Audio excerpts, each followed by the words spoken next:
अस्सलाम वालेकुम, मैं हूं शाहजेब खानजादा। जाली अकाउंट्स केस में मुसलसल पेशरफ्त हो रही है। नैब ने आज एक बहुत बड़ी कामयाबी का दावा किया है कि करप्शन से हासिल की गई रकम प्ली बार्गेन के जरिए वापस ली जा रही है और इसे जाली अकाउंट्स केस में अब तक की सबसे बड़ी प्ली बार्गेन करार दिया जा रहा है। जराये के मुताबिक चेयरमैन नैब ने जाली अकाउंट्स केस की एक इंक्वायरी में सिंध हुकूमत और स्टील मिल्स की जमीनों में खुर्द-बुर्द की इंक्वायरी में 7 मुल्जिमान से 10 अरब 66 करोड़ रुपए की प्ली बार्गेन की मंजूरी दे दी है। नैब जराये के मुताबिक मुल्जिमान प्ली बार्गेन की रकम के साथ 266 एकड़ से जायद सनती और रिहायशी जमीन भी वापस करेंगे। प्ली बार्गेन करने वाले मुल्जिमान में हम्माद शाहिद, अब्दुल गनी, तारिक बेग, मोहम्मद इकबाल, मोहम्मद तौसीफ, आमिर और सिराज शाहिद शामिल हैं। चेयरमैन नैब की मंजूरी के बाद अब इस प्ली बार्गेन को हतमी मंजूरी के लिए एहतसाब अदालत में पेश किया जाएगा। जराये का कहना है कि आगे चलकर इस हवाले से मजीद अहम पेशरफ्त होने का इम्कान है। अहम बात यह है कि 2 माह के दौरान जाली अकाउंट्स केस में नैब को मिलने वाली यह तीसरी बड़ी कामयाबी है। इससे पहले 2 अगस्त को एहतसाब अदालत में जाली अकाउंट्स केस से जुड़े गैर कानूनी ठेकों के केस में मुल्जिम हरेश ने प्ली बार्गेन किया था। इस केस में नैब ने 3 करोड़ 92 लाख रुपए बरामद किए, बकिया 2 करोड़ 40 लाख रुपए प्ली बार्गेन से वसूल किए थे। और इस केस से मुताल्लिक नैब के तफ्तीशी अफसर ने अदालत को बताया था कि जो चेक दिए गए थे वो सिंध बैंक की गोल मार्केट ब्रांच कराची के जाली अकाउंट में गए थे और उस अकाउंट को अब्दुल गनी मजीद ने तस्लीम भी किया था। जबकि इससे पहले नैब ने जाली अकाउंट्स केस में पहली कामयाबी का दावा 30 जुलाई को किया था और बताया था कि सिंध हुकूमत की जानिब से दिए गए सिंध नूरियाबाद पावर कंपनी के गैर कानूनी ठेकों के केस में गिरफ्तार 2 मुल्जिमान ने 2 अरब 12 करोड़ रुपए की प्ली बार्गेन कर ली है। और आज 10 अरब रुपए जायद की प्ली बार्गेन की खबर आई है। सिंध हुकूमत के हवाले से सवालात उठ सकते हैं। अहम बात यह है कि इस मामले पर बनाई गई GIT की रिपोर्ट में इसके ताने बाने ओमनी ग्रुप के साथ साथ सिंध हुकूमत की आला शख्सियात से जोड़े गए थे। नैब के मुताबिक जाली अकाउंट्स केस में यह पहली रिकवरी थी। इस हवाले से वज़ीर आज़म के मामले खुसूसी बराए एहतसाब शहजाद अकबर ने भी जब पहली रिकवरी हुई ओमनी ग्रुप के हवाले से तो उन्होंने नैब और GIT की कारकर्दगी की तारीफ की थी। ट्वीट किया था कि जाली अकाउंट्स में 2 अरब 10 करोड़ रुपए की पहली रिकवरी अहम ब्रेक थ्रू है। एक मुल्जिम ने प्ली बार्गेन किया है। सिंध में ओमनी ग्रुप के कई मामलात में से एक में धोखाधड़ी पर मुश्तमिल मुआहिदों में शामिल होने और फिर अपने जुर्म और किरदार का उसने एतराफ़ किया है। नैब जाली अकाउंट्स केस में पहले भी प्ली बार्गेन कर चुका है, लेकिन आज होने वाला प्ली बार्गेन अब तक की सबसे बड़ी रकम है, सबसे अहम पेशरफ्त है। ये आगाज़ है या इससे आगे भी क्या बड़ी इस वक्त नैब प्ली बार्गेन एक्सपेक्ट कर रहा है और इसके ताने बाने कहाँ तक जाएंगे? क्योंकि जाली अकाउंट केस में जरदारी साहब हों, उनकी बहन हो, साथ साथ दूसरे अहम रहनुमा गिरफ्तार हैं, उनके दोस्त गिरफ्तार हैं। अब ये प्ली बार्गेन की खबरें आ रही हैं। आज एक बड़ा प्ली बार्गेन हुआ है। सिंध हुकूमत इस हवाले से जो ज़मीन है उसमें मुलविस है। नुमाइंदा खुसूसी जाहिद गिचकोरी हमारे साथ मौजूद है। जाहिद, बहुत शुक्रिया। जाहिद, ये अब मामला आगे बढ़ता जा रहा है, आप समझते हैं कि इसके अलावा भी और नाम आ सकते हैं? ये इब्तिदा है, आगाज़ है, या इस वक्त नैब को लगता है कि इतनी ही रकम निकल सकती थी? शाहजीब जी, इसको शुरुआत समझा जाए। जैसे जैसे ये केस आगे बढ़ रहा है, अब हमारे ज़राए का ये दावा है कि बहुत और बड़े जो मरकज़ी किरदार हैं इस जाली अकाउंट्स केस में और नैब की कस्टडी में हैं। चंद लोग हैं जो कि इस वक्त तकरीबन उनके साथ फाइनल स्टेज पे है, जो हमें सोर्सेज का बताना है। उनके साथ प्ली बार्गेन जिसमें डॉक्टर दिनशा का नाम भी सामने आ रहा है और जमील अहमद एक और मरकज़ी किरदार हैं इस केस में, उनके साथ भी फाइनल स्टेजेस पे बातचीत चल रही है प्ली बार्गेन की। तो इस तरह से कुल मिला के 13 लोगों ने अभी तक प्ली बार्गेन किया है। 13 अरब रुपए नैब के साथ प्लेजेस इसकी सामने आई हैं। ये जो 7 लोग हैं इनका रोल बहुत अहम है इस पूरे केस में। अगर आप स्टैंडिंग देखें जो कि सरकारी ज़मीनों पर सिंध हुकूमत की जो ज़मीनें थी या फिर पाकिस्तान स्टील मिल की ज़मीनें थी, सिंध बोर्ड ऑफ रेवेन्यू की थी, ये उन ज़मीनों को देख रहे थे। मुबैना तौर पर इन पर इल्ज़ाम था कि ये ज़मीनें तमाम कॉन्ट्रैक्टर को दी गई थी, गैर कानूनी तौर पर बेची गई थी, जिसमें गुलशन हदीद की ज़मीनें थी, पाकिस्तान स्टील मिल की ज़मीनें थी, सिंध बोर्ड की ये सारी ज़मीनें थी जिस पर ये किया गया है। और इस पर JIT ने भी एक 16A पूरा एक वॉल्यूम दिया था इस इन्वेस्टिगेशन बुनियाद पे, जो कि सिंध कंट्रोल अथॉरिटी बिल्डिंग की है, जिसके मंजूर कादर काका डायरेक्टर जनरल थे और मुल्क से भागे हुए हैं। उसके खिलाफ ये रेफरेंस फाइल किया था। 15 नामजद मुल्जिम थे मंजूर कादर काका के अलावा, जिन 7 ने आज प्ली बार्गेन कर ली है, ये या तो हुकूमत सिंध के मुलाजिम हैं या फिर सिंध बोर्ड ऑफ रेवेन्यू के मुलाजिम हैं, यानी कि ये पब्लिक ऑफिस होल्ड करते रहे हैं। और ये एक बहुत बड़ी रकम है, जिस तरह से 260-70 एकड़ ज़मीन जो कि कासिम बाग से जुड़ी थी या फिर गुलशन हदीद की, जिस तरह मैंने आपको बताया, या कराची के जो मरकज़ी महंगे इलाके थे वहाँ पर ज़मीनों, सरकारी ज़मीनों को बेचा गया था। तो ये इस तरह से जैसे जैसे केस आगे बढ़ रहा है शाहजेब, प्ली बार्गेन मरकज़ी जो मुलजमान हैं उनकी आगे बढ़ रही है। जिस तरह मोहम्मद इकबाल ने एक किरदार है, आज उसने प्ली बार्गेन किया है, इसका रोल भी एक बहुत अहम समझा जा रहा है, क्योंकि ये एक फ्रंट मैन थे मुबैना तौर पर मंजूर कादर काका के, जिन्होंने सिंध की तमाम जो कराची बेस्ड ज़मीनें थी उनको, उन पर इल्ज़ाम है कि तमाम तर वही खाते देख रहे थे और उनके साथ ये तमाम मुबैना तौर पर इन्वॉल्व थे। और साथ ही मैं आपको ये भी मालूमात देता चलूँ कि जैसे जैसे ये केस आगे बढ़ रहा है, कुछ नैब ज़राए का ये भी बताना है कि जो 4 मरकज़ी मुलज़मान इस वक्त मुल्क से बाहर भागे हुए हैं उसमें पेशरफ्त हो सकती है। उनमें 4 में से जिस तरह यूनिस कोतवावी है, इकबाल मेमन है, और इस तरह से और कुछ किरदार हैं जो मुल्क से बाहर हैं, भागे हुए हैं। उनमें से एक ने राब्ता किया है नैब हुकाम से, जो हमारे ज़राए का दावा है कि वो भी तैयार हैं। तो इस तरह से नैब का केस, ये नैब 6 रेफरेंसेस अब तक फाइल कर चुका है, 26 मुख्तलिफ इन्वेस्टिगेशंस हैं, इंक्वायरीज भी साथ साथ चल रही हैं। तो लगता ऐसे है कि आने वाले दिनों में कोई बड़ी खबर आ सकती है जाली अकाउंट्स केस के हवाले से। बड़ी खबर आ सकती है आने वाले दिनों में। बहुत बहुत शुक्रिया गिशकोरी इस हवाले से हमें बता रहे थे। प्रोग्राम में आगे बढ़ते हैं। जब से तहरीक इंसाफ की हुकूमत आई है, इनके हवाले से ये तनकीद होती है कि या तो ये फैसला करते नहीं हैं, कर लेते हैं तो उस पर टिकते नहीं हैं। एक बड़ा फैसला कर लें तो उसके बाद सारे उसकी खुद तारीफ़ें करते हैं, सारे के सारे वुज़रा, चाहे टॉक शोज़ हों या फिर सोशल मीडिया हो, उस पर उसका क्रेडिट लेने बैठ जाते हैं और फिर हुकूमत यू टर्न ले लेती है। हुकूमत ने एक बहुत बड़ा फैसला किया जिससे खुद हुकूमत के दावे के मुताबिक आवाम को रिलीफ मिलता, हुकूमत को फ़ायदा भी होता। मगर जब हुकूमती फ़ैसले पर तनकीद हुई, एतराज़ात उठे, तो फैसला वापस ले लिया। चंद घंटों पहले तक वुज़रा इस फैसले का दिफा कर रहे थे, उसे मुल्क और कौम के लिए बहुत ज़रूरी करार दे रहे थे, इस फैसले के नक्कादों के अज़ाइम पर सवाल उठा रहे थे। मगर फिर हुकूमत GID ऑर्डिनेंस के फैसले से खुद पीछे हट गई। वज़ीर आज़म इमरान खान ने खुद ही ऑर्डिनेंस सदर मुमलिकत को मंजूरी के लिए भेजा, फिर खुद ही उसका नोटिस लिया और फिर आज खुद ही उसे वापस ले लिया। हुकूमत ने मुश्किल फ़ैसला किया जिस पर तनकीद हुई और उसकी हिमायत भी की गई। और अब इस फैसले के हामियों का एतराज़ है कि हुकूमत अगर मुश्किल फ़ैसले ले तो उस पर खड़ी भी रहे। हुकूमत ने gas infrastructure development cess ordinance वापस लेने का फैसला कर लिया है। वज़ीर आज़म हाउस से जारी होने वाला बयान, वज़ीर आज़म हाउस से जारी होने वाला आज का बयान कल वुज़रा की प्रेस कॉन्फ्रेंस के बरक्स एक फैसला नजर आता है। कल वुज़रा इसका दिफा कर रहे थे। आज जारी होने वाले बयान के मुताबिक जनवरी 2012 से दिसंबर 2018 तक GIDC के हवाले से कानूनी मामलात की वजह से 417 अरब रुपए फंसे हुए हैं। सुप्रीम कोर्ट ने GIDC को गैर कानूनी करार दिया था और हुकूमत की नजरसानी दरख्वास्त भी खारिज कर दी थी।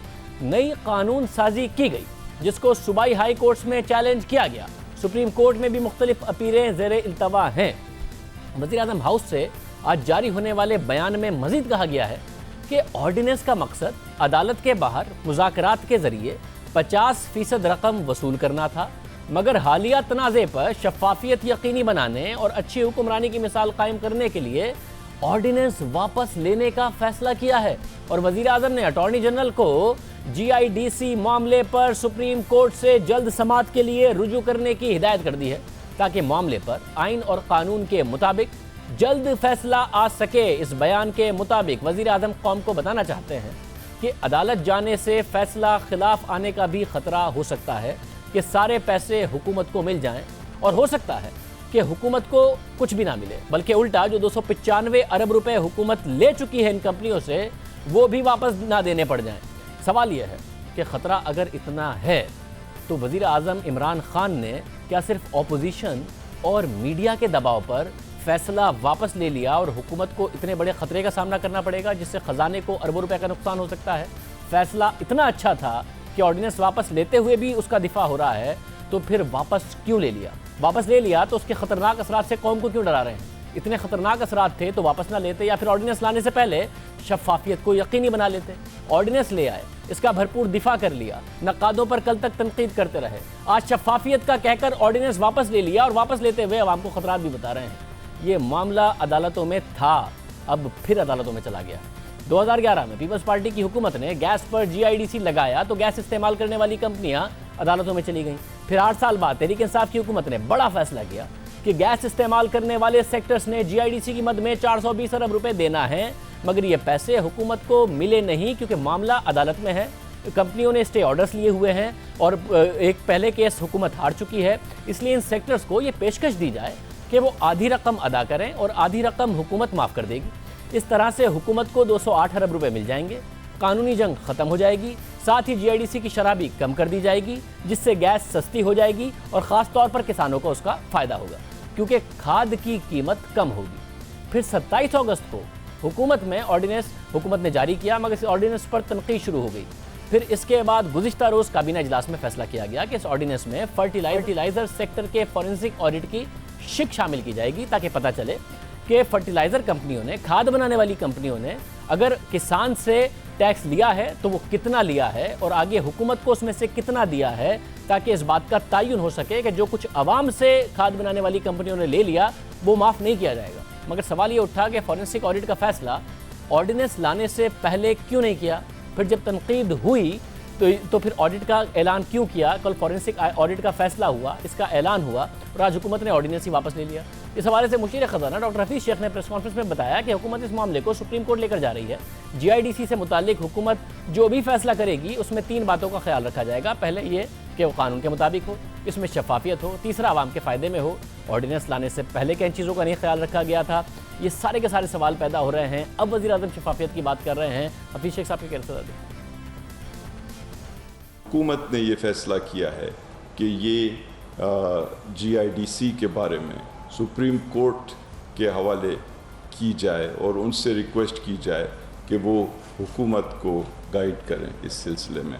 तो जो भी चीज़ हम करना चाहेंगे, जो हुकूमत करना चाहेगी GIDC के मामले में, वो मुकम्मल तौर पे 3 बुनियादी चीज़ों को सामने रख कर की जाएगी। नंबर 1 कि कानून और लॉज के मुताबिक हो हर चीज़। नंबर 2 कि पाकिस्तान की पब्लिक के फ़ायदे में हो और किसी और इंटरेस्ट को सामने नहीं रखा जाए। और नंबर 3 इतनी शफाफियत से हर चीज़ की जाए कि जो भी फेयर माइंडेड लोग हैं वो मुतमईन हों। सुप्रीम कोर्ट का जो भी फ़ैसला होगा वो इन तीनों चीज़ों के ऐन मुताबिक होगा और हमें कबूल होगा और वही हमें गाइड करेगा। प्रेस कॉन्फ्रेंस में वफाकी वजीर उमर अयूब ने ऑर्डिनेंस का दिफा किया और कहा कि यह कानून के मुताबिक था, मगर तनकीद हुई। ऑर्डिनेंस लाने का फैसला अवाम के मुफाद में किया गया। जो GIDC का ऑर्डिनेंस के जरिए लेके जाना, जो उसके खाद ख्याल थे, जो सारी चीज़ें थी, वो बिल्कुल कानून के मुताबिक थी। प्रेस में और बाकी जगहों में लोग इसके हवाले से बात कर रहे थे, मुख्तलिफ लोग पर्सनलाइज हो रहे थे, मुख्तलिफ सेक्टर्स के बारे में बात कर रहे थे कि जी फ़लाने सेक्टर को नवाजा जा रहा है, फ़लानी चीज़ हो रही है। हमारा इंटरेस्ट सिर्फ और सिर्फ एक ही हमारा मकसद है, पाकिस्तान की अवाम का फ़ायदा और मुल्क का फ़ायदा। GIDC का जिस वक्त ये ऑर्डिनेंस ला रहे थे उसमें मकसद क्या था कि आपकी खाद की कीमतों में कमी हो और ये पुराने केसेस ख़त्म हो। पर उसके बावजूद भी ये भी हमने फैसला जो किया उसमें यही है कि पाकिस्तान की अवाम का फ़ायदा हो और कोई आदमी भी उंगली उठा के ये बात ना करे। बहुत शुक्रिया। अब ऑर्डिनेंस वापस ले लिया, उसके बावजूद कह रहे हैं कि वो कानून के मुताबिक था, अवाम के फ़ायदे में था, किसानों को उसका फ़ायदा होता, मगर तनकीद हो रही थी और इंडिविजुअल सेक्टर्स को टारगेट किया जा रहा था, इसलिए हमने वापस ले लिया। ये हुकूमत खुद कह रही है कि महज तनकीद की वजह से एक ऐसा कदम जो उनके मुताबिक, कानून के मुताबिक था और अवाम के मुफाद में था, वो उन्होंने वापस ले लिया है। तहरीक इंसाफ की हुकूमत में तनकीद की वजह से इतना बुनियादी कदम वापस ले लिया गया है। वज़ीर-ए-आज़म के मामले खुसूसी बराए पेट्रोलियम नदीम बाबर ने भी दावा किया कि हुकूमत के कदम तवील मुशावरत के बाद आवाम को रिलीफ पहुंचाने के लिए उठाया था, मगर अब सुप्रीम कोर्ट इस मामले को देखेगी। इस दौरान जब उनसे पूछा गया कि वो मुतमईन करने में नाकाम हो गए तो मुशीर ख़जाना डॉक्टर हफीज़ शेख ने उन्हें और उमर अयूब को जवाब देने से रोक दिया। हुकूमत चाहती थी, अभी भी चाहती है कि खाद की कीमत कम हो और वो कम करने के लिए इस टैक्स को कम किया जाए। लेकिन जब तक ये लिटिगेशन में है हम इसको कुछ कर नहीं सकते। उस वक्त जब ये डिसीजन की गई थी 6 महीने की डिबेट के बाद की गई थी, लेकिन इस वक्त जो अवाम में और मीडिया में अपोजिशन ने इसको तासर दे दिया है कि पता नहीं ये क्या चीज़ की जा रही है जिससे किसी को बेनिफिट दिया जा रहा है, वो चीज़ हुकूमत महसूस करती है कि हुकूमत के बेसिक मंशूर और हॉलमार्क के खिलाफ है। आपकी टीम ने सेटिस्फाई नहीं कर सके नहीं, बिल्कुल नहीं। Don't get in argument. Let's not get in argument. Okay ji, thank you very much. अभी कह रहे हैं कि अच्छा कदम था, मगर अवाम में इस वक्त मीडिया ने और अपोजिशन ने ये तासुर दे दिया। अपोजिशन में होते हुए वज़ीर-ए-आज़म इमरान खान क्या बात नहीं क्या करते थे, मीडिया उस वक्त क्या नहीं बोलता था, आज मीडिया के प्रेशर में या तनकीद की वजह से या अपोजिशन की बातों की वजह से इतना बुनियादी कदम वापस ले लिया, जिसको वापस लेकर भी उसका भरपूर दिफा हो रहा है। हुकूमत का दावा है कि उसने सिर्फ खाद की कीमतों में कमी के लिए फैसला किया था, मगर अभी ऑर्डिनेंस वापस ले लिया गया है, तो क्या इसका मतलब है कि अब कीमतों में कमी नहीं होगी और ये कंपनियां आज़ाद होंगी कि किसानों से और आवाम से GIDC की मद में पैसे लेती रहें? और अगर सुप्रीम कोर्ट कंपनी के हक में फैसला दे देती है तो हुकूमत के पैसे गए और क्या आवाम से लिए गए पैसे भी गए? ये अचानक हुआ क्या? गुज़िश्ता रोज़ मामले खुसूसी बराए इत्तलात फिरदौस आशिक ऐवान ने यह इल्ज़ाम लगाया था कि मीडिया और एक मखसूस तबका इस मामले को ख़ास रुख देना चाहता है। इस पर वज़ीर आज़म ने बरहमी का इजहार किया है और वुज़रा को हिदायत की है कि वह आवाम को मुतमईन करें। एक मखसूस तबका, मीडिया का एक ऐसा सेक्शन और सोशल मीडिया में बैठे कुछ नाकदीन, वो टारगेट करके प्लान करके एक मखसूस एजेंडे के तहत इस इनिशिएटिव को टिल्ट दे रहे हैं और एक ऐसी हुकूमत को मिलान करने का ज़रिया बना रहे हैं जिसने पाकिस्तान से करप्शन, अकरबा परवरी को ख़त्म करके मेरिट का बोलबाला किया है। उस हुकूमत के दामन पे कोई भी ऐसा निशान जो किसी भी पब्लिक इनिशिएटिव के साथ जुड़ा हो, वज़ीर आज़म पाकिस्तान ने उस पर नापसंदीदगी का इजहार करते हुए मीडिया के जिन सेक्शंस में ये ख़बरें तसलसल से चल रही हैं, इस बात को ज़रूरी समझा कि आज फिर वो ज़्यादा तफसील से उन हक़ाइक़ की निशानदेही हो और मीडिया के ज़रिए जो उसके पॉजिटिव आउटकम है वो शेयर हो। कल तक नक्कादों पर तनकीद और आज फैसला वापस। ये तनकीद भी तहरीक इंसाफ पर होती है कि सोशल मीडिया और इन सब चीज़ों को वो बहुत ज़्यादा संजीदा लेते हैं, उस तनकीद को बहुत ज़्यादा संजीदा लेते हैं। आज भी अपने फैसले पर कायम है, उसे दुरुस्त करार दे रहे हैं, मगर कल तक जो बात कर रहे थे उसके बाद फैसला वापस ले चुके हैं। मामला कोर्ट में चलता रहे या हल निकल जाए, दोनों ऑप्शन हैं। इसलिए हुकूमत ऑर्डिनेंस लाई थी, मगर जल्दबाजी में फॉरेंसिक ऑडिट की शर्त शामिल नहीं की। साथ ही काबीना को समरी भेजी गई, उसमें यह लिखा था कि वक्त की कमी की वजह से यह समरी वजारत ख़जाना, वजारत तवानाई, वजारत कानून और प्लानिंग डिवीज़न के सामने पेश नहीं की गई। ये वजारतें काबीना इजलास में अपना तबसरा कर सकती हैं। अब ये वो नुक्ता है जिस पर तनकीद की गई। ऐसी क्या जल्दी थी ऑर्डिनेंस लाने की? क्यों मुतल्लिका वजारतों से मुशावरत नहीं की गई? क्यों पहले फॉरेंसिक ऑडिट नहीं कराया गया या इस की शराइत नहीं रखी गई और हुकूमत अपना फैसला वापस लेने पर मजबूर हो गई और जो रिलीफ आवाम को पहुँचाना चाहती थी वो आवाम तक नहीं पहुँच सका?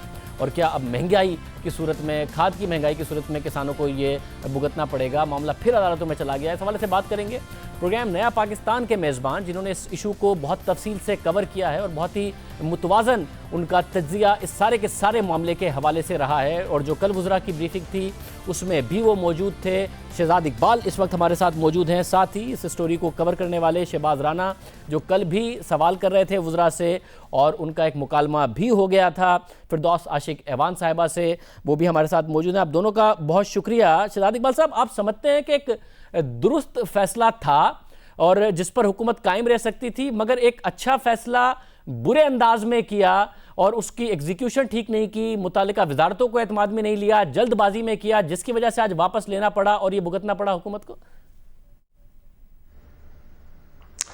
जी बहुत शुक्रिया शाहजेब। पहले तो हम देखते थे कि कोई बात अगर प्रेस कॉन्फ्रेंस में हो गई हो, कंटेनर में हो गई हो, जब ऑपोजिशन में थे उस वक्त कर दी हो, उस पर तो यू टर्न ले लिया जाता था। लेकिन अब ये काबीना का फैसला था, एक काबीना का फैसला था जिस पर अब यू टर्न लिया गया है और आपने बिल्कुल दुरुस्त कहा, इसका दिफा हो रहा था। कल हमारी नदीम बाबर साहब से, जो स्पेशल असिस्टेंट हैं, और वज़ीर उमर अयूब साहब से बड़ी तफसीली इस पर डिबेट हुई थी, इस सारे इशू पे।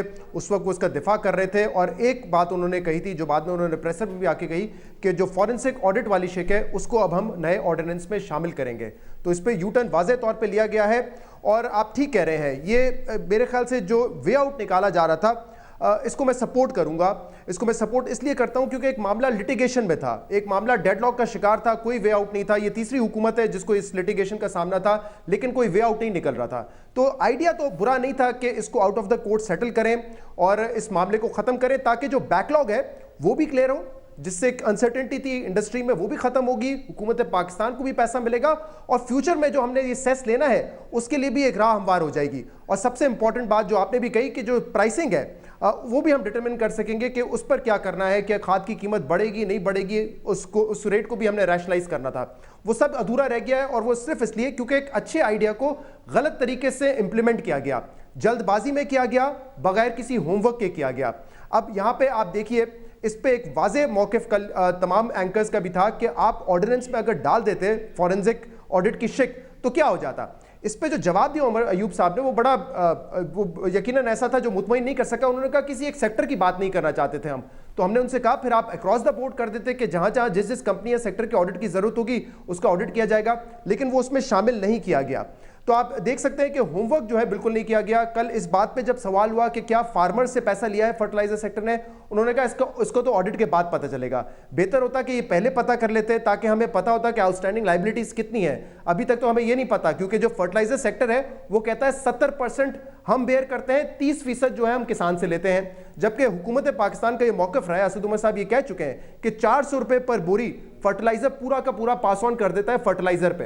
तो दोनों का मौक़िफ़ इसमें अलग अलग है। इस क्लैरिटी को पहले होना चाहिए था, बाद में ये ऑर्डिनेंस आना चाहिए था। इसी तरीके से ये सवाल हुआ कि जो पावर जनरेटिंग कंपनीज हैं, के इलेक्ट्रिक है, क्या वो अपने टैरिफ में ये शामिल कर रही थी, तो इसका भी जवाब उन्होंने नहीं दिया। उन्होंने कहा ये हम पता कर लेंगे। पता करना बड़ा आसान है क्योंकि नेपरा टैरिफ जो है वो डिटरमिन करता है और वही टैरिफ जो है आगे कंज्यूमर्स को ये जनरेशन कंपनीज देती है। लेकिन उनके इल्म में नहीं था कि क्या ये कंपनीज 2018 तक ये टैरिफ में अपने शामिल कर रही थी या नहीं कर रही थी। तो ऐसा लगता है कि एक जल्दबाजी में किया गया था, होमवर्क नहीं किया गया, जिसकी वाज़ेह मिसाल वो समरी है जो कि कैबिनेट में पेश की गई थी, जिसमें वो खुद कह रहे हैं कि वक्त की कमी की वजह से ना हम फाइनेंस डिवीजन का, फाइनेंस मिनिस्ट्री का, ना हम पावर मिनिस्ट्री को, ना ही हम लॉ मिनिस्ट्री को फॉरवर्ड कर सके हैं समरी, और उनके जो भी पॉइंट्स होंगे वो इसमें दे सकते हैं। तो अब ये समझ नहीं आ रहा कि क्या उस वक्त जो काबीना के तमाम वुज़रा हैं इंक्लूडिंग प्राइम मिनिस्टर, उनको ये पता था कि क्या इसकी कैलकुलेशन है, क्या ये पैसा फार्मर ने दिया है या नहीं दिया है, और अगर नहीं दिया, जो कि वो समझते हैं कि शायद नहीं हुआ, इसीलिए आज ट्रांसपेरेंसी का सवाल उन्होंने खुद उठाया है,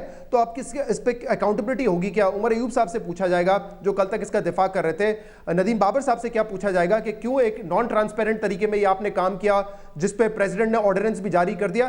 तो इस तमाम सवाल बड़े अहम हो गए हैं। लेकिन इसमें जो सबसे अहम सवाल था जब मैं इस पर काम कर रहा था शाहजेब, वो ये है कि फ़र्ज़ करें जो हुकूमत का मौक़िफ़ है हम उसको दुरुस्त मान लेते हैं कि फर्टिलाइजर कंपनीज ने सारा का सारा पैसा पास ऑन किया है फार्मर्स के ऊपर।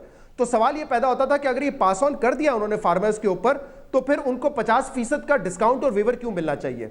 ये सेंस नहीं बनती। दूसरी तरफ अगर फार्मर्स फर्टिलाइजर कंपनी का या IPPs का मौक़िफ़ लें कि हमने कंज्यूमर पे कुछ पास ऑन नहीं किया, ये सारा हमने बेयर किया है, तो सवाल ये पैदा होता है कि क्या ये फर्टिलाइजर कंपनीज या IPPs इतने अच्छे हो गए हैं कि ये अपनी जेब से इस टैक्स को अदा करना चाहेंगे, चाहे वो 50% ही क्यों ना हो? तो इसमें क्लैरिटी बिल्कुल नहीं थी। और आज जो हुआ है उससे तो ऐसा लगता है कि ये जब बात आई है कि फॉरेंसिक ऑडिट होगा, तो उससे या तो हुकूमत भागना चाह रही है या एक लॉबी का प्रेशर है कि आप फॉरेंसिक ऑडिट ना करवाएं। बज़ाहिर तो ऐसे ही लगता है, वरना ये फॉरेंसिक ऑडिट वाला एक वे आउट था जिससे आप इस ऑर्डिनेंस को भी रख सकते थे और उस फॉरेंसिक ऑडिट के जरिए आपको सब पता चल जाता, दूध का दूध पानी का पानी हो जाता, और साथ साथ जो पुराना बैकलॉग है वो भी क्लियर हो जाता।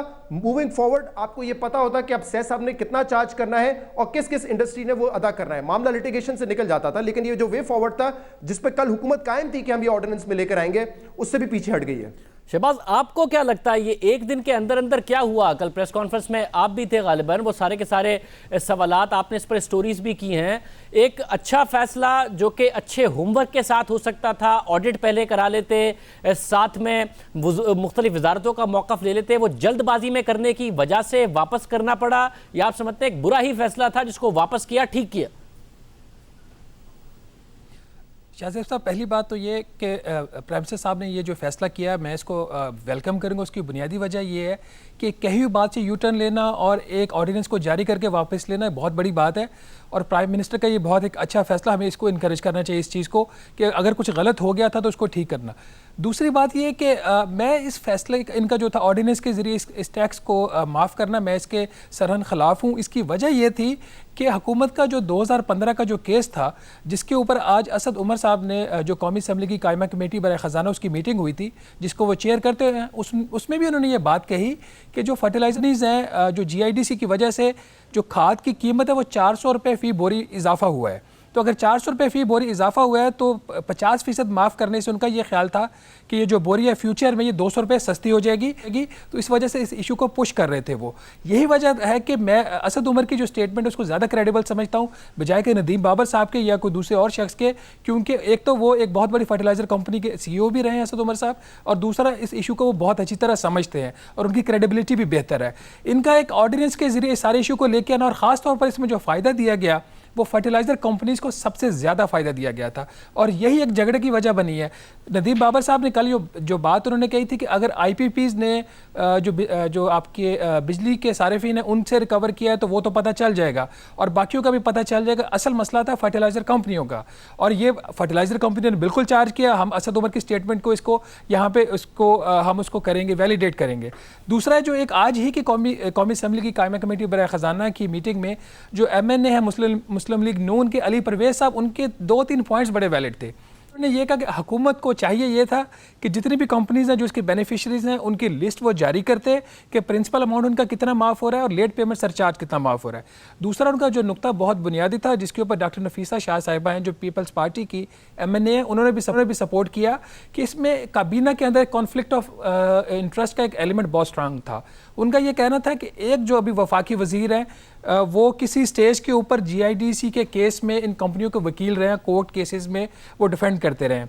दूसरा ये उनका जी जो नफीसा शाह साहिबा का था कि जो IPP के एक लॉबियस्ट वज़ीर हैं या मशीर हैं वो अब इनकी पेट्रोलियम डिवीजन की पॉलिसी बना रही। तो ये इतना बड़ा कॉन्फ्लिक्ट था जिसको देखने की ज़रूरत थी। ये ऑर्डिनेंस में क्यों गए हैं, जो एक प्राइम मिनिस्टर साहब ने आखिरी जो उनकी 3 पॉइंट की स्टेटमेंट है, जो आखिरी पैरा उसको मैं पॉलिटिकल थोड़ा सा कहूँगा, उसकी वजह यह है कि आइन के तहत हुकूमत का ये इख्तियार हासिल है कि वो कानून साजी करके कोई भी टैक्स लगा सकती है, उसको सुप्रीम कोर्ट भी चैलेंज नहीं कर सकता। 2011 में ये चीज़ उन्होंने ठीक नहीं की थी, 2015 में इन्होंने ये चीज़ ठीक की थी, तो सुप्रीम कोर्ट इसको चैलेंज उस तरह शायद ना कर सकता। हमें नहीं पता सुप्रीम कोर्ट क्या फैसला करता है, हम उसको प्रीएम्प्ट नहीं कर सकते।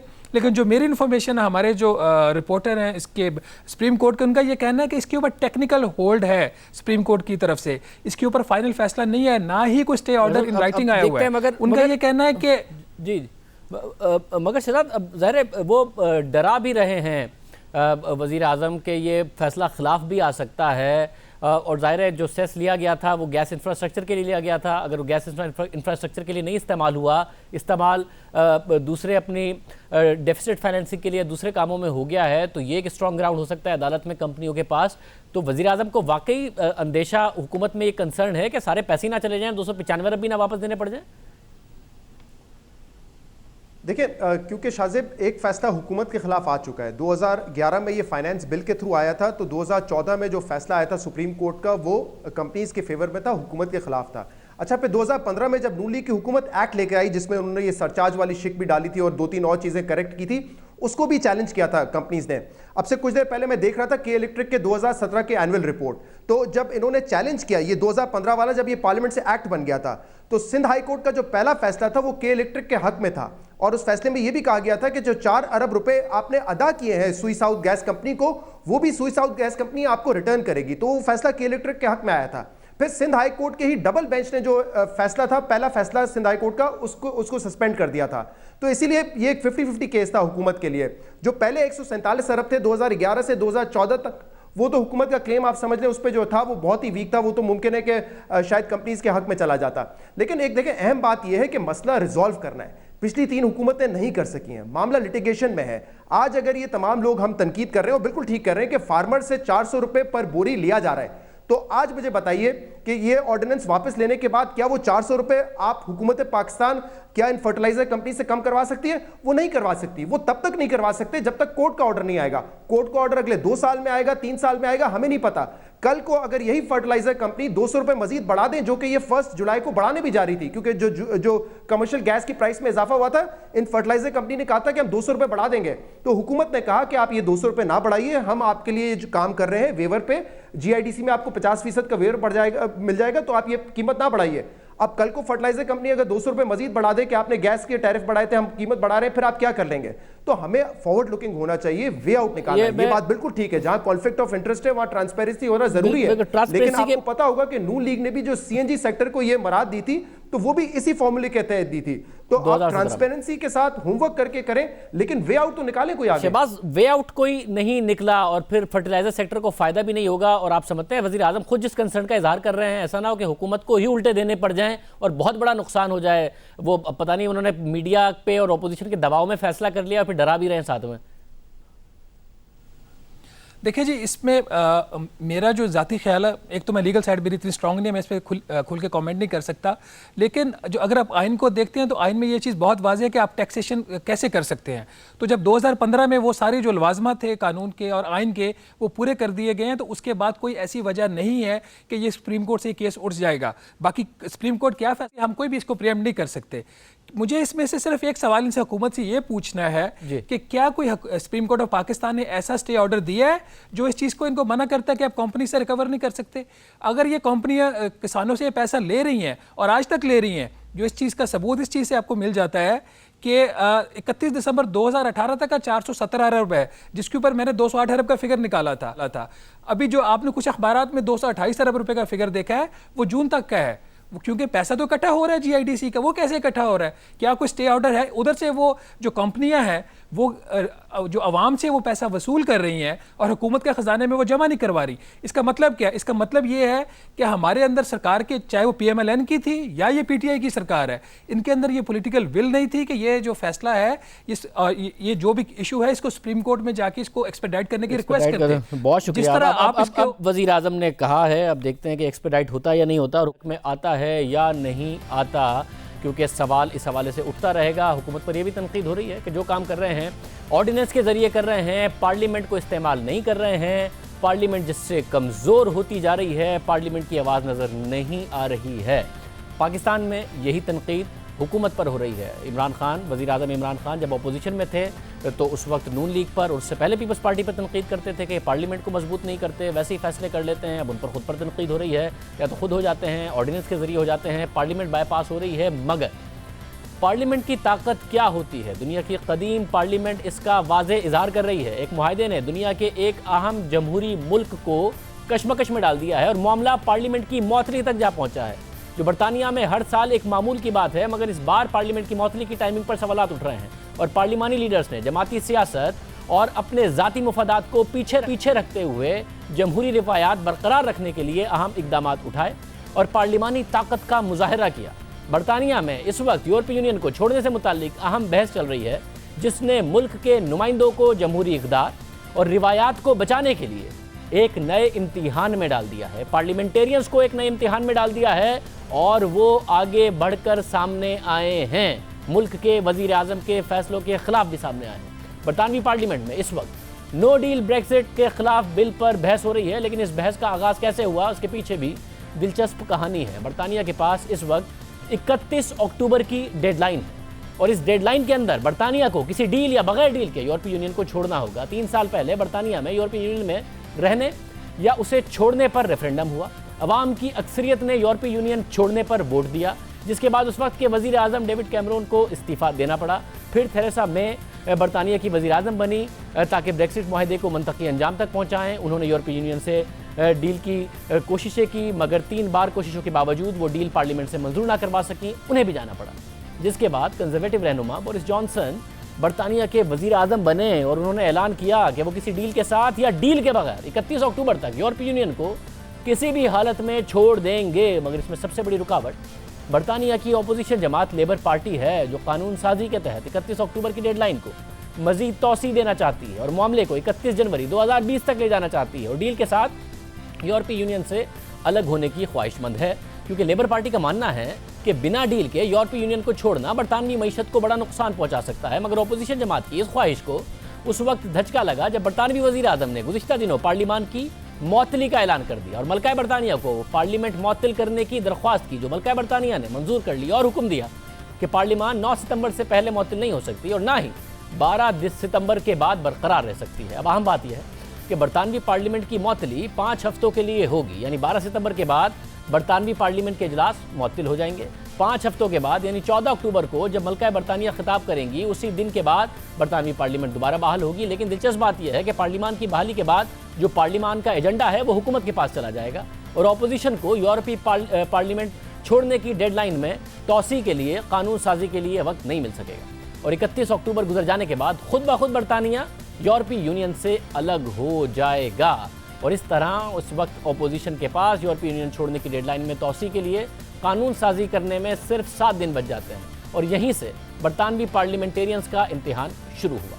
बरतानवी वज़ीर आज़म के इस रवैये को देखते हुए उनकी अपनी जमात के लोग ही उनसे मुनहरिफ हो गए और उन्होंने 12 सितंबर तक यूरोपीय यूनियन को छोड़ने की डेडलाइन में तोसी पर बहस के लिए पार्लिमानी एजेंडा अपोजिशन के पास भिजवाने में अहम किरदार अदा किया और गुज़िश्ता रोज़ पार्लिमानी ताकत से मुताल्लिक होने वाली ये एक तारीखी पेशरफ थी, यानी 3 सितंबर को बरतानवी पार्लियामेंट का इजलास हुआ और पार्लियामेंट का एजेंडा तय करने के लिए वोटिंग हुई।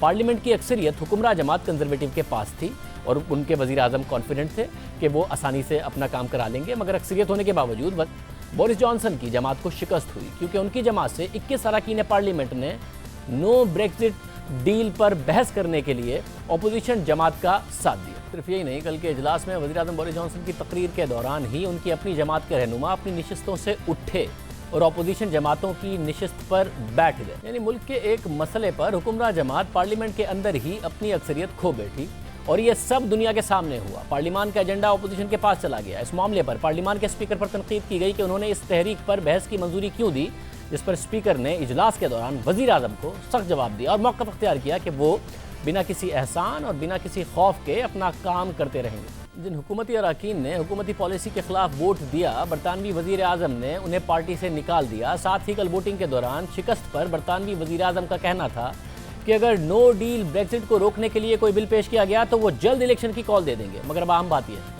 कि जल्द इलेक्शन कराने के लिए भी कंजर्वेटिव जमात को दो तिहाई अक्सरियत की ज़रूरत होगी और वज़ीर आज़म बोरिस जॉनसन की जमात अपनी अक्सरियत खो चुकी है। इसलिए तबसरे भी हो रहे हैं कि अगर जल्द इलेक्शन की कॉल दी जाती है तो कंजर्वेटिव जमात को नुकसान हो सकता है, क्योंकि लेबर पार्टी ने ब्रेक्जिट पर डील के बगैर इलेक्शन कॉल की मुखालफत कर दी है। लेकिन नए इलेक्शन की खबरों पर जहां नुमाइंदे मुतहर्रिक हुए, वहीं अवाम ने भी तैयारी पकड़ ली और बरतानिया में गुज़िश्ता 48 घंटों में 1 लाख से ज़ायद नए वोटर्स रजिस्टर्ड हो गए हैं। दूसरी तरफ आज पार्लियामेंट में नो ब्रेक्जिट डील के खिलाफ बिल पर बहस का आगाज़ हो गया है और उस पर जल्द वोटिंग मुतवक्के है। देखना होगा कि ये बिल पास होता है या नहीं, क्योंकि अगर ये बिल पास हुआ तो पार्लियामेंट की मअतली के बावजूद ये पार्लियामान की एक बहुत बड़ी जीत तस्वुर की जाएगी, क्योंकि हुकूमत अगर ब्रेक्जिट पर कोई डील करके पार्लियामेंट को एतमाद में नहीं ले पाती तो उसे 31 अक्टूबर की डेडलाइन को तोसी देनी पड़ेगी और यूरोपीय यूनियन को इस हवाले से दरख्वास्त देना पड़ेगी। यह है पार्लियामेंट का किरदार, जिसमें हुकूमत की अपनी जमात अपने वज़ीर आज़म के ख़िलाफ़ अगर उससे नहीं अग्री करती तो खिलाफ नज़र आई। कुछ MPs को जब ये सामना करना पड़ा कि शायद आप पार्टी के ही ना रहें मेंबर, तो उन्होंने कहा कि हम आइंदा इलेक्शन नहीं लड़ेंगे, पार्टी का टिकट नहीं लेंगे, मगर वो अपने फैसले पर खड़े रहे। ये सब बरतानवी पार्लियामेंट में हो रहा है। तो हम एक ब्रेक शामिल करते हैं, मैं बात करते हैं।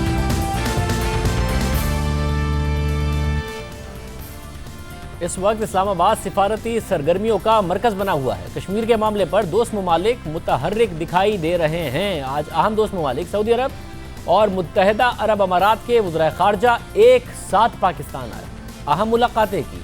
चीन के वज़ीर ख़ारजा हफ्ते को पाकिस्तान का दौरा करेंगे। अहम बात यह है कि उन्होंने 9 और 10 सितंबर को भारत का भी दौरा करना था, लेकिन उन्होंने ये दौरा मनसूख कर दिया है। ये दौरे ऐसे वक्त में हो रहे हैं जब भारत और पाकिस्तान के दरमियान कश्मीर के मामले पर कशीदगी है और ख़बरें सामने आ रही हैं कि दोस्त ममालिक ये कशीदगी कम कराने के लिए मुतहर्रिक हैं, जबकि कल वाज़े तौर पर पाकिस्तान का मौक़िफ़ सामने आया था कि इस माहौल में भारत से बात नहीं हो सकती। वज़ीर आज़म इमरान खान का सऊदी वली अहद से रब्ता हुआ।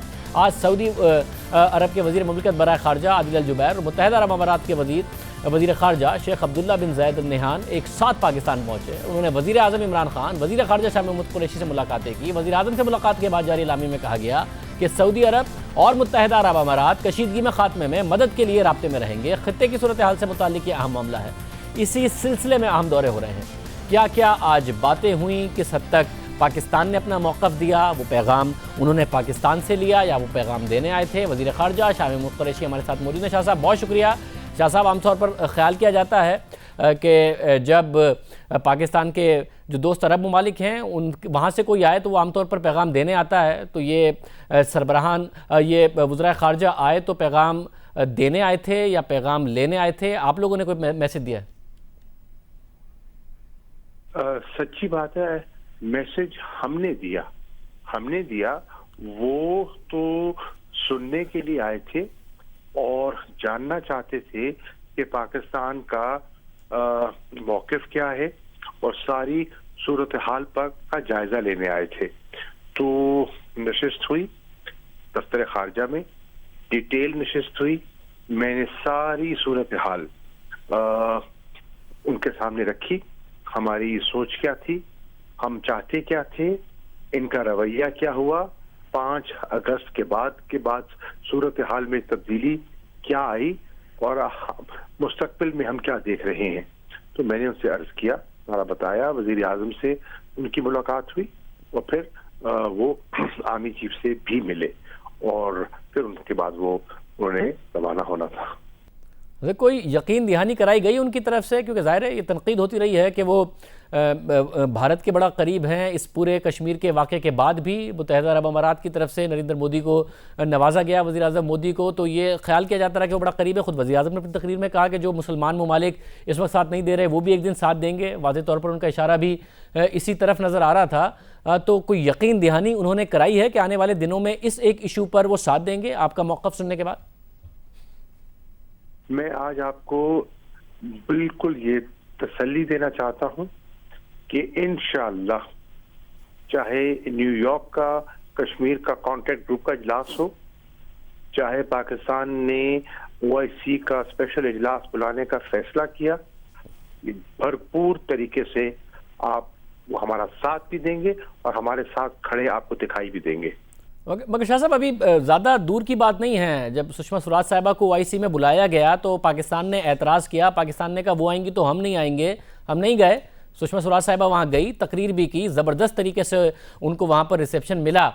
फिर कश्मीर का वाक़या हो गया तो नरेंद्र मोदी को भी जिस तरीके से ज़बरदस्त तरीके से हमने देखा नवाजा गया। तो उनके क़ुर्बत है, उनके ताल्लुकात हैं, मुआशी ताल्लुकात हैं। तो वो आपको लगता है कि अब कश्मीर के हवाले से कम वो रवैया बदला हुआ नजर आएगा? जी, मैं आस कर रहा हूं कि मुझे आज की नशिस्त के बाद मैं बहुत मुतमईन हूं और इंशाअल्लाह मुझे एतमाद है कि जब भी हमने इजलास बुलाया और उनसे मदद मांगी, हमें मायूस नहीं करेंगे। बहुत शुक्रिया। वज़ीर ख़ारजा शाह महमूद कुरैशी हमारे साथ थे। उम्मीद कर रहे हैं कि उन्हें मायूस पाकिस्तान को अरब ममालिक इस हवाले से नहीं करेंगे। प्रोग्राम में आगे बढ़ते हैं। 4 दिन पहले पुलिस की हिरासत के दौरान मुलजिम की हलाकत का एक ऐसा वाक़या सामने आया जिसके बाद एक बार फिर ज़ेर हिरासत हलाकतों से मुताल्लिक हमारे निज़ाम पर सवालात उठ रहे हैं। तनकीद हो रही है कि दौरान हिरासत मुलजिमान की हलाकत के वाक़यात आखिर कब तक होते रहेंगे? मुलजिम कसूरवार हो या बेकसूर साबित नहीं हो पाता। पुलिस की पूछगछ के दौरान ही मुलजिम की मौत हो जाती है, ज़ख्मी कर दिया जाता है। रहीम यार खान से ताल्लुक़ रखने वाले शख्स सलाहुद्दीन की कहानी, ऐसी कई सवालात उठा गई जो जवाब तलब हैं। पहले भी ये सवालात उठते रहे हैं, हर बड़े वाक़यात के बाद उठ जाते हैं। ATM तोड़ते हुए CCTV कैमरे को देखकर शक्लें बनाने की वीडियो वायरल हुई। 30 अगस्त को पुलिस ने हिरासत में लिया, FIR दर्ज की। 31 अगस्त को दौरान हिरासत इंतकाल हो गया। ये सब कुछ कैसे हुआ? मौत कैसे वाक़या हुई? मकतूल पर तशद्दुद किया गया या नहीं? पोस्टमार्टम रिपोर्ट की तफसीली रिपोर्ट अभी आना बाकी है। कई सवालों के जवाब आना बाकी हैं। RPO बावलपुर इमरान महमूद ने मीडिया ब्रीफिंग में से मुतालिक बताया कि सलाहुद्दीन का पोस्टमार्टम शेख जैद अस्पताल के MS की निगरानी में 5 डॉक्टर्स पर मुश्तमिल बोर्ड ने किया है। रिपोर्ट के मुताबिक सलाहुद्दीन के जिस्म पर बाज़ मकामात पर इस वक्त निशानात पा गए। वजूहात जानने के लिए उसके जिस्म के मुख्तलिफ मकामात के जो जिल्द के कुछ नमूने पंजाब फॉरेंसिक एजेंसी को भिजवाए गए हैं। इब्तिदाई रिपोर्ट के मुताबिक जिस्म की कोई हड्डी टूटी हुई नहीं पाई गई। सलाहुद्दीन के जिस्म के अंदरूनी अज़ा में कोई चोट नहीं पाई गई और जिस्म के अंदर खून रसने का भी कोई सबूत नहीं मिला। ये RPO बावलपुर के मुताबिक रिपोर्ट आने के बाद ही हतमी राय कायम की जा सकती है। जबकि मकतूल सलाहुद्दीन के वालिद का कहना है कि वो पोस्टमार्टम की रिपोर्ट से मुतमईन नहीं है। मकतूल के वालिद अदम एतमाद का इजहार कर रहे हैं। लवाहिकीन का दावा है कि सलाहुद्दीन जहनी मरीज था, वो हमेशा इधर उधर घूमता रहता था। वालिद मोहम्मद अफजल का कहना है कि उन्होंने अपने बेटे के बाजू पर नाम और एड्रेस लिखवाया था। पुलिस को कैसे ये नहीं पता चला कि वो जहनी तौर पर माजूर है। और सलाहुद्दीन की जो लाश की तस्वीर सामने आई हैं उनमें उसके हाथ पर एड्रेस लिखा हुआ है। अब पुलिस चाह रही है कि इस मामले की जुडिशल इंक्वायरी हो, खुद कह रहे हैं। इसके अलावा खुद सलाहुद्दीन के वालिद भी कह रहे हैं कि उन्हें तहकीक पर बिल्कुल भी भरोसा नहीं है और वो चाहते हैं कि इसकी अदालती तौर पर इसकी तहकीकात की जाएँ। और ये मामला जब तक सही तरीके से हल नहीं किया जाएगा, लेजिस्लेशन नहीं होगी, कानून साजी नहीं होगी, तो इस किस्म के वाक़यात होते रहेंगे। एक वाक़े पर शोर मचेगा, ख़त्म हो जाएगा और फिर वाक़यात होंगे। आज के प्रोग्राम में इतना ही। आपसे कल प्रोग्राम में मुलाकात हो जाती है। अल्लाह हाफ़िज़।